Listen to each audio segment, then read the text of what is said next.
reload and see if it... No, just reload the page and see if it... Oh, there it is. Click. And then questions. Okay, cool. All right, folks, we're going to go ahead and get started.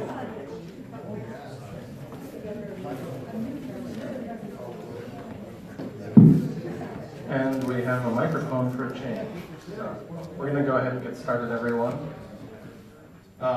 Due to the large crowd, we're going to try to get through these first couple agenda items real quick. But Representative Chavez. Thank you, Michael. I just wanted to step in really quickly and say hello. I wasn't able to make it last month. It was the last 2 weeks of the legislative session when we were at the first part of March. And at that point, we're staying late for session meetings for floor time, and so I wasn't able to check in. But I did want to say hello. Right now, we're taking a short break between our general session and legislative session and moving forward to what we call our interim period, where we meet monthly from May through November, third Wednesday of every month.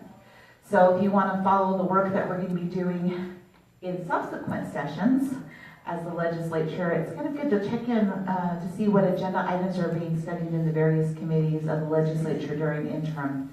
As always, you can listen to our committee meetings online at www.le.utah.gov. Or, of course, you're always welcome to come up to the Capitol to either testify in our standing committee meetings or to see what's going on. We usually meet also, oh goody, my other legislative pals are here. We meet in our appropriations committee, so we start planning the budget for next year during the summer. I am retiring this year. I am not planning to run for re-election. And so for me, this is going to be a time of transition. I'm starting to look to other members of my caucus to step in roles of task forces and commissions and the other things to which I've been appointed based on my legislative status. But I'm not going away.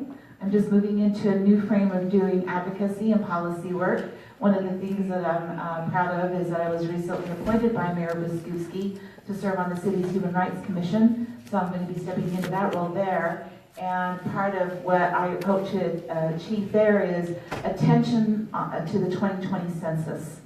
I ran a resolution during the legislative session asking Congress to effectively and accurately fund a thorough 2020 census. I have some concerns because the budget was reduced and has been reduced in terms of the amount of money that Congress is allocating for the 2020 census. And they're also going to be highly dependent on utilizing online mechanisms, the internet, to enumerate individuals. And for some of our more marginalized communities, for persons with disabilities, for our rural communities, being highly dependent on having people utilize the internet to be enumerated for the census, I think will affect an accurate count. So those are some of the issues that I'm going to be working going forward that I think are exclusive of my role as a legislator, but I think are very important in our being able to draw down federal funds and to be sure that we're on the map.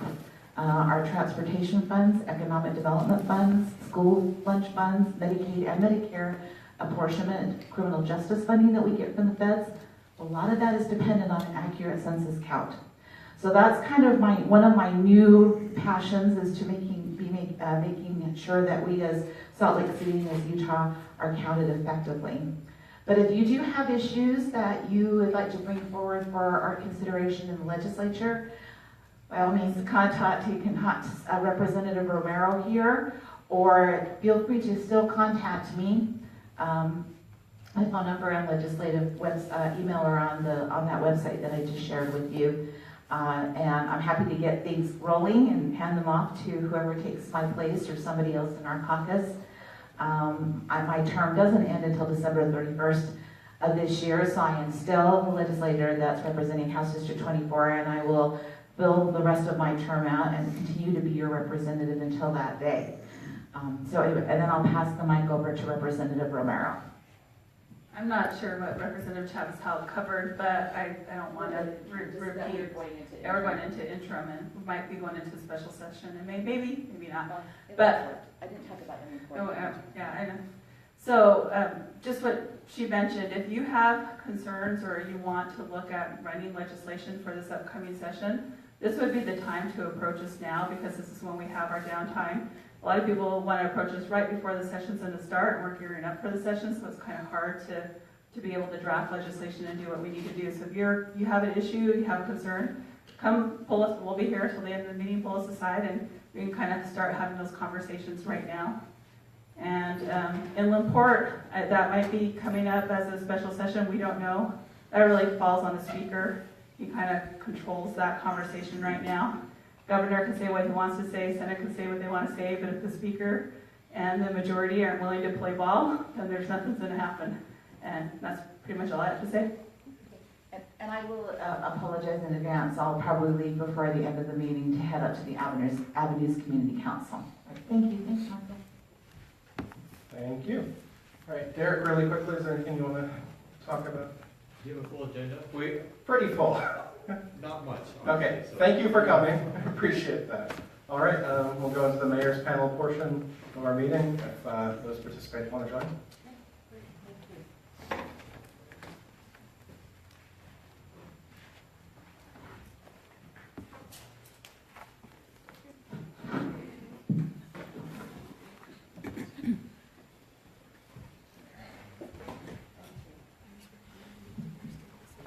Oh, and I should add, we're also broadcasting on Facebook Live, so we may get some questions through there that we'll pass along.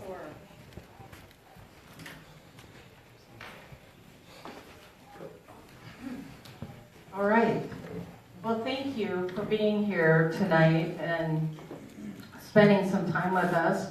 I want to talk briefly about some of the wins that we've had citywide that I think are important to all of us. The chief will touch on some of the wins citywide on law enforcement, but I wanted to let you know that we had some very big wins at the end of last year in getting online this transitional housing piece that we needed for the resource centers that are being built here. And we have 262 new units coming online, which is very helpful to us as we move from the shelter model to the resource center model.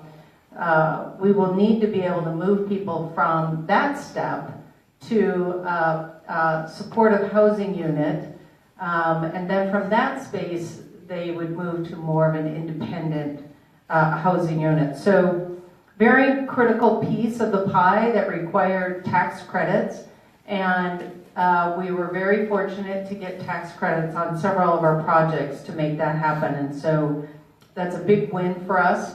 I do also want to say thank you to this group, because when we were talking about moving from the shelter model to a resource center model, your group, your council, showed up in a way that said, we aren't going to fight this. We want to work with you and make sure that we improve our community along the way. And you've been very helpful in that fashion, and I am very grateful to you for that. So thank you. We also defeated 7 anti-Salt Lake City water bills this session, which was huge for us. There was many attacks on us. We provide water for over 1 million people in this valley, and there was a lot of effort out there to take away what we do for such a large segment of the state's population and providing clean water for everyone. And we were very successful in defeating those, and that is a huge win for everyone, not just in Salt Lake City, but for this whole region. House bill funding that will go to operations for the new resource centers, which was a very important piece of legislation to make sure that we have the funding in place for this new model. The other piece that came online this year was Senate Bill 235, which is our homeless shelter funding amendment.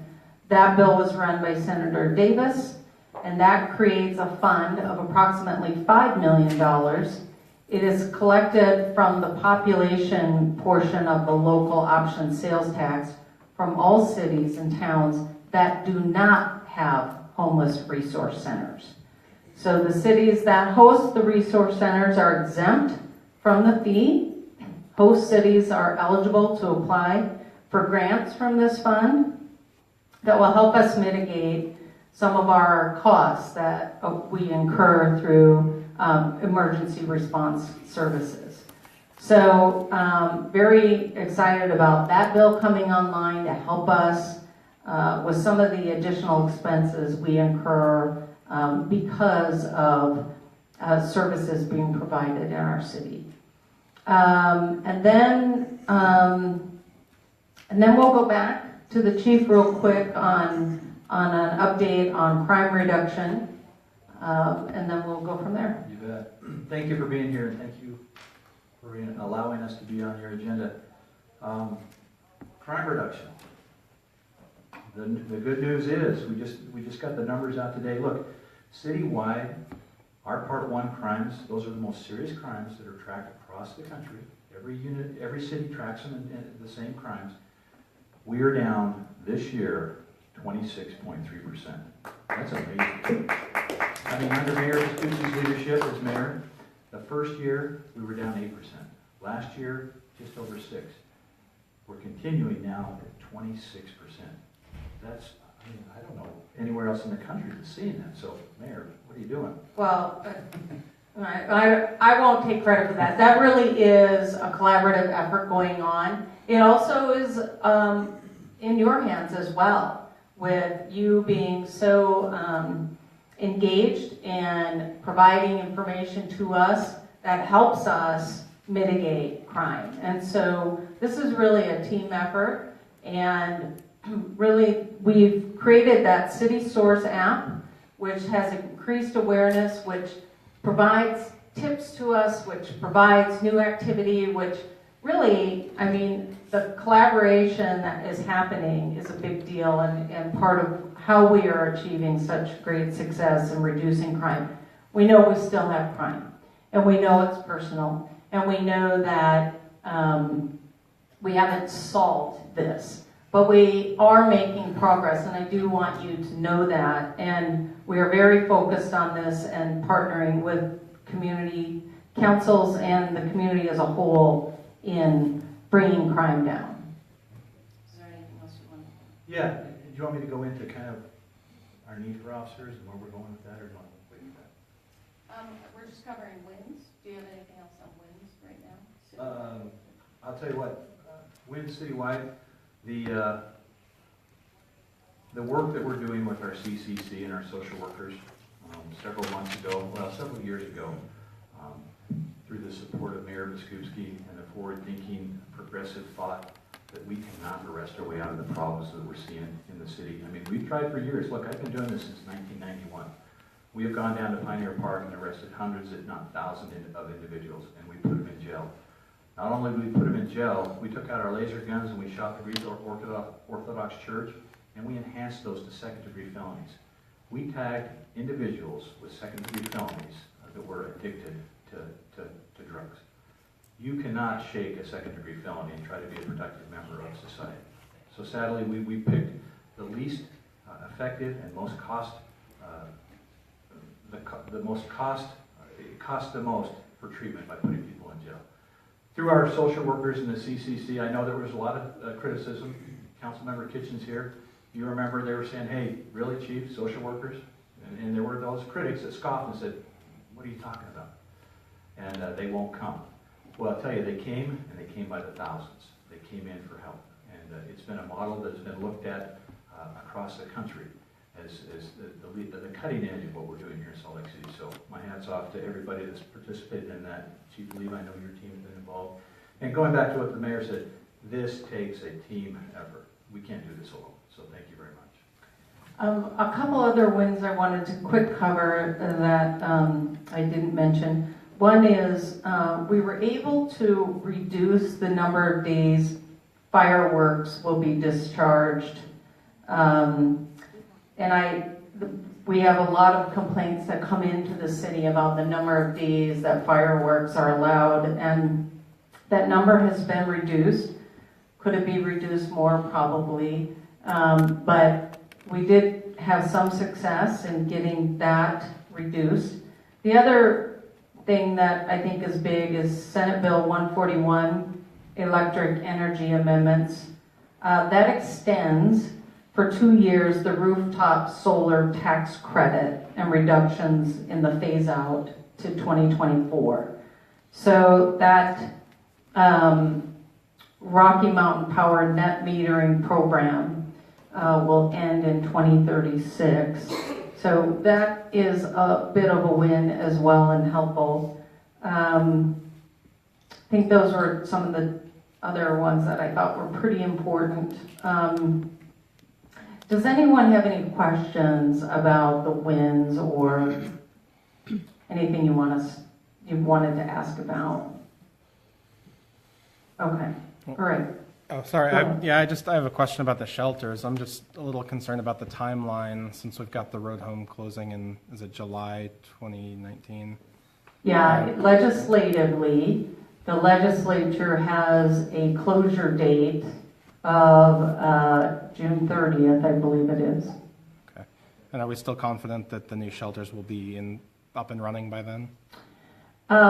We do know that, and Jill is here, if you want to speak to this a little bit, but we do know that we are already breaking ground here in our city, and that there are some complications in South Salt Lake, but part of that was some of this funding, and so now that there's some additional funding for South Salt Lake to grab onto, I think you'll see that project move a little quicker.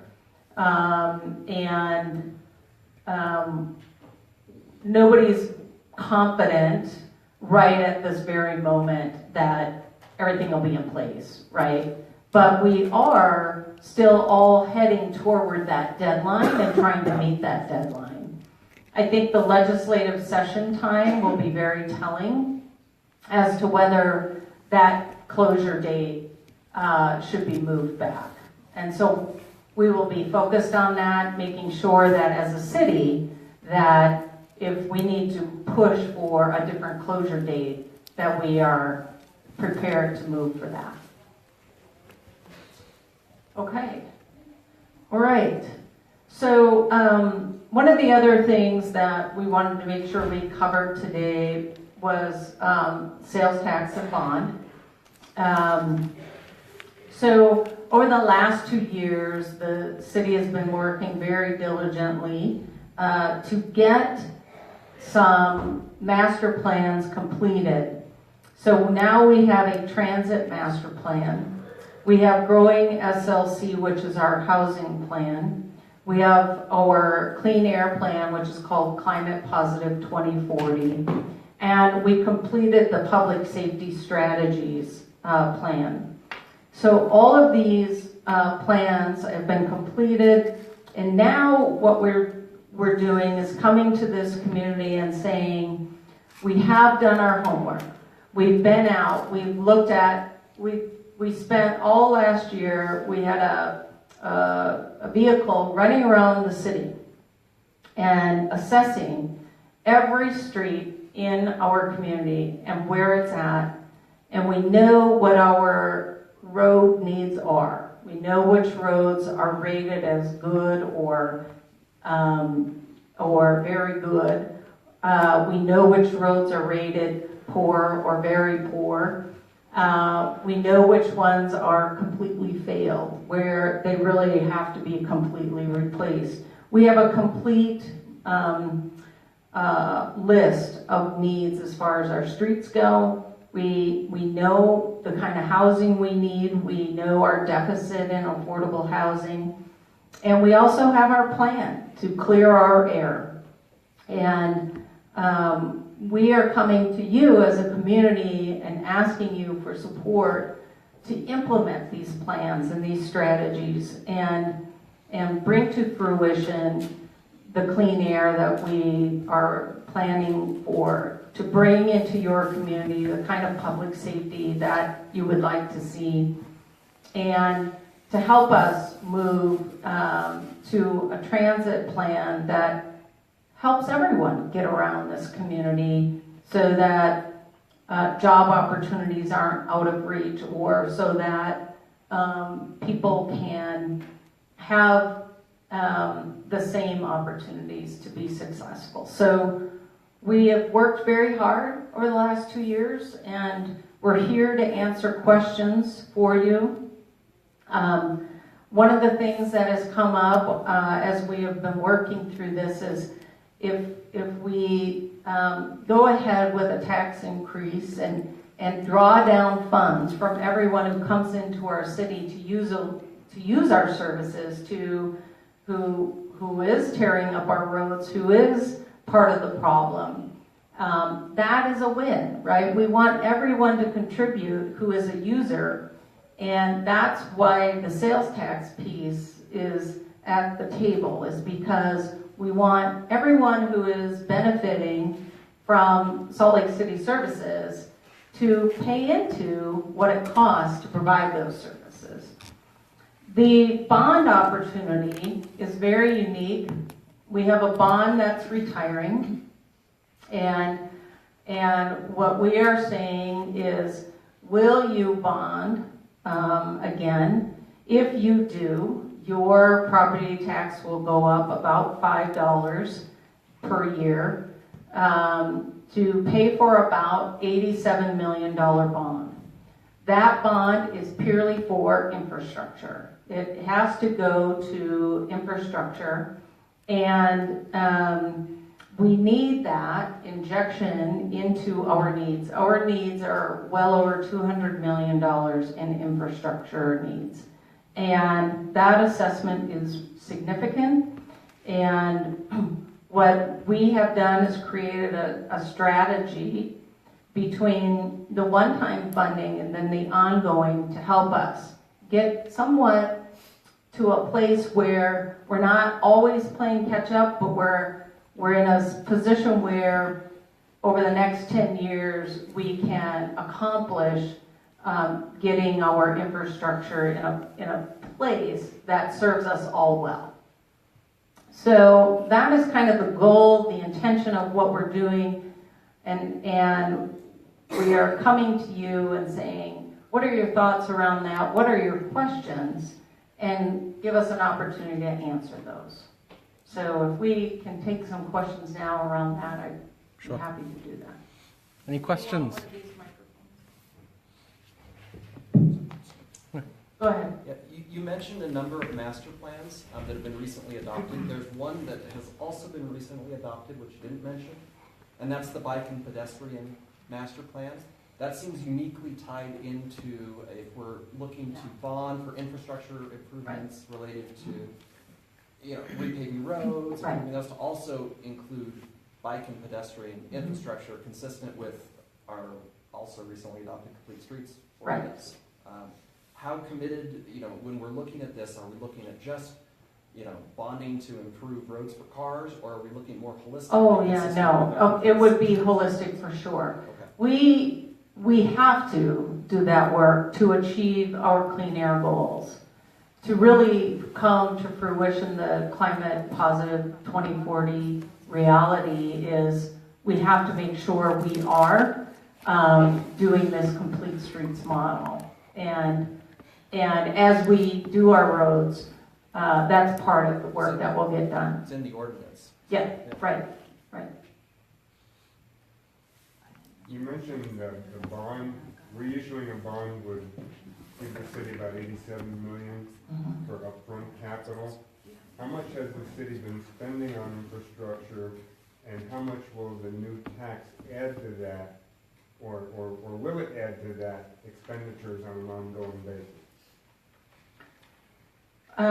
So the, about 5 million has been going into streets, if that's what you're asking. And what I want to do is make sure we create a dashboard to show, you know, here's what our base, this is where our base is, the 5 million or 5+ million that's been in our base budget for quite a while that we've been spending. And then with the tax increase, how much of that will go to streets? So that's part of this dialogue is, Well, how much would it generate?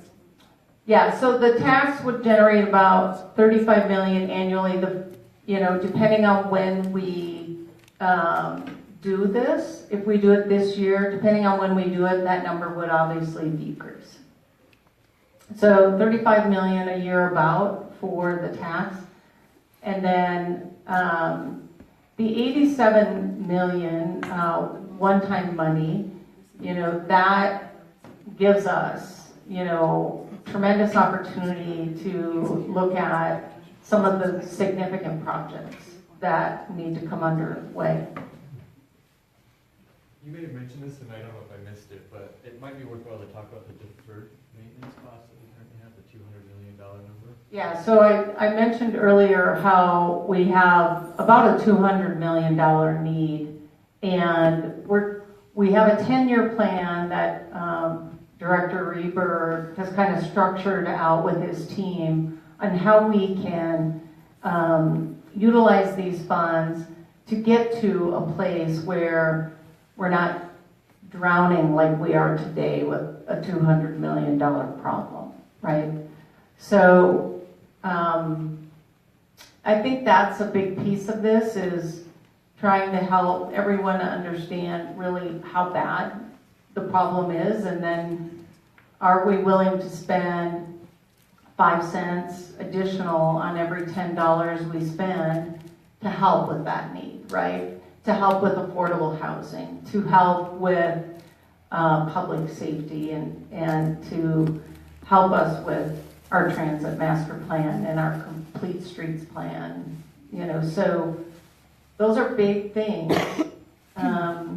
And as a community, we have to decide, you know, what are our priorities, and do we want to put money behind these things? What's the population right now in Salt Lake City? It's still under 200,000, but it's in the 190 range. Has it increased over the last 5 years with all the condos and apartment houses that have been going up? You know, I know there's so many projects. Our housing deficit need of affordability is still like 8,000 units for people who live here. But we've seen a growth, I think, of a couple thousand. So, do you know, Liz? Over the last 5? Just a couple of thousand? It's like 5? It's about 5,000 over the last 5 years. Okay. Yeah, sorry. Yeah, so I'm just trying to jog my memory on those numbers for a 5-year I window. would think that would help the tax situation some. 5,000 new people.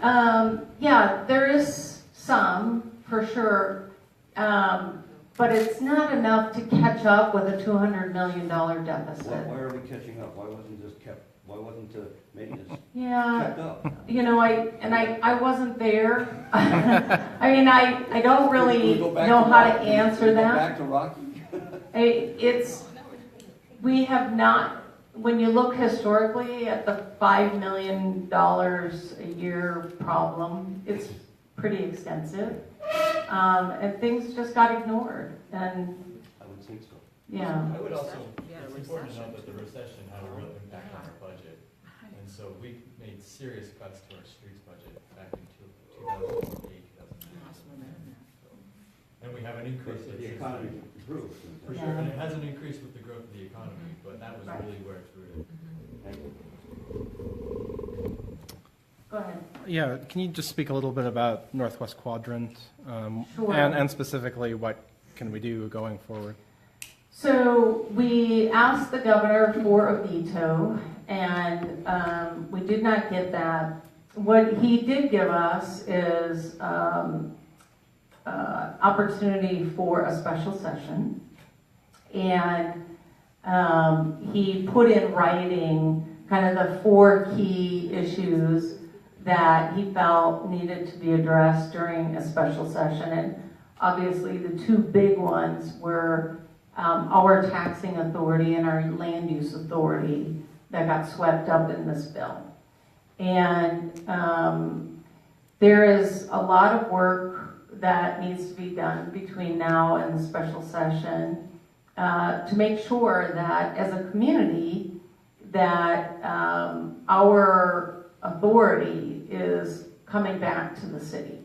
And as a community, it's very important that elected officials in the House and Senate are hearing from you about the state taking that authority from our city and giving it back.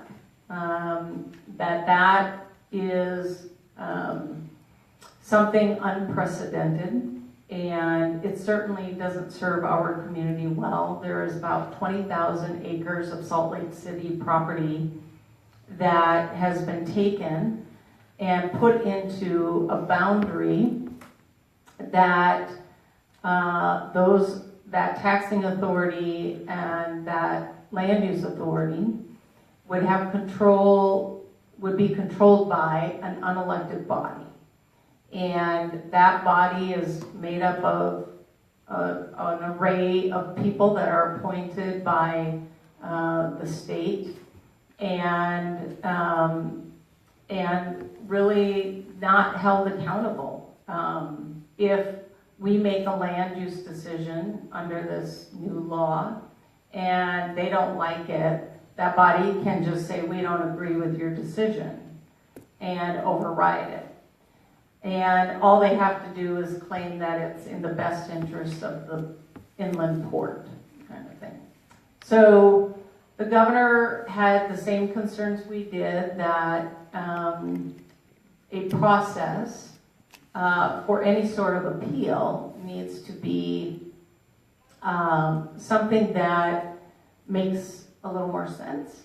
And so we talked about LUDMA, which is a process that is in place today that we all follow. It's driven by city and state laws, and it's an appeals process that we are pursuing in our effort to change this bill and get back to a place that makes some sense and is more accountable. So that's a big piece of the work that needs to be done. They took 100% of our tax increment on development, which leaves no money for services. Obviously, that also seems egregious to more than just the city. And there's a lot of discussion and work around what we do with that. Originally, the city had created a reinvestment area that we felt like we could develop, and tax increment would play out in a way that would allow for us to maintain control of development, but also allow for development. We wanted to keep our authority for a number of reasons, and part of it is we want our values to bear out in how this gets developed. And we also know, as you can see though, that the state is very clear that the port is coming. And what we're trying to do is say, yes, we hear you and we see how serious you are, but let's not take all of our authority in this process. And I think we can get back there, but we have some work to do and we'll need some help. Our taxing partners are interested in helping. We met with several of them, and You know, they're, the school board, the library, the county, us, we are the bigger taxing entities that have something to lose in how this bill played out. There's other smaller ones as well, but tax increment is shared with all of those entities, and when they took 100%, that means all of those entities lose money. So we'll see, but that partnership is evolving in a way that I think will be productive as we get closer to the special session. Go ahead. Yes, Mayor. So to dovetail into that, I think one of my biggest areas of concern are impact fees and just covering the costs of that growth and how that's going to impact our community. And I don't know, is there something we could do tied to the utilities, to Salt Lake utilities, to water, to sewer, that we could have that we would have some authority of being able to recoup something that's been taken away from us in terms of other taxing authorities related to development? I don't know. If I recall, I don't think impact fees were a part of the bill. Okay. But what I will say is that that is a concern that public utilities has raised, that, you know, how does this play out for us? Wastewater. The lack of, so right, the lack of clarity in the bill is, that's a real concern, right? So what we know is that we absolutely have to get back to the city governing the way we have always governed and the way it was created, intended, right, statutorily. And that our authority shouldn't just be given to a board of unelected people to manage. So we have to make sure that we have the funds necessary for services, the funds necessary for public utilities to do what they do. And that's all part of what has to be accomplished over the next month and a half. Yeah. How's anybody get on that board? You gotta be in real estate. Sorry. Yeah. Sorry. If you read the bill, it's very clear who they're putting on the board, or at least who gets to appoint, and then who is assigned to the board. But yeah.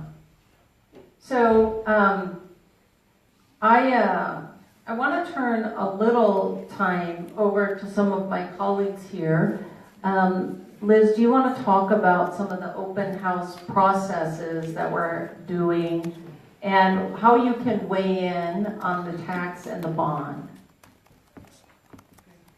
Thank you. So for the potential sales tax increase in bond, we're still having a lot of public engagement events, so we would really love your feedback. One, Salt Lake City Council is holding a public hearing on the potential sales tax increase in bond, what we call Funding Our Future, before its April 17th meeting, and it's also potentially up for a vote that date as well. Also, we have a project website. It's called fundingourfutureslc.com, and I have flyers in the back with all of this information, so you don't need to write anything down. And Tim has flyers too that he can hand to you. But on that project website, we have an online survey. So if you have opinions on the 4 critical need areas, if you feel the city should be focusing on one of those need areas over another, please let us know. We're also asking in that survey opinions on the potential sales tax increase in the new bond. Also, on those flyers, we have direct numbers to both the mayor's office and city council office, so if you'd like to voice your opinion that way. And we also have an email link, so if you'd like to just email us your comments, we would also accept them. All of the comments we receive, either here in the community council, if we'd like to continue the discussion, or via email, phone call, online survey, all of it will be included in the engagement report that we give to city council. We include every single comment. So I just wanted to let you know, however you would like to participate, we just want to have your voice heard, so thank you. Right. And so far, how many comments? So far on our online survey, we have reached over 1,200 survey participants. So we are getting a lot of voices heard, but we want to make sure we reach out to as many Salt Lake City residents and businesses as possible.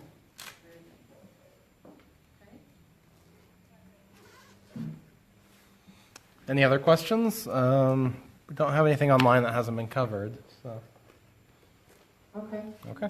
All Thank you right. so much. Thank you very much. Before people start reading content, we ask a question. Oh, I have a set of these. oh, sure. Those are yours. Oh, we've still got more on the agenda, so you're welcome to stay. We encourage you to stay. She just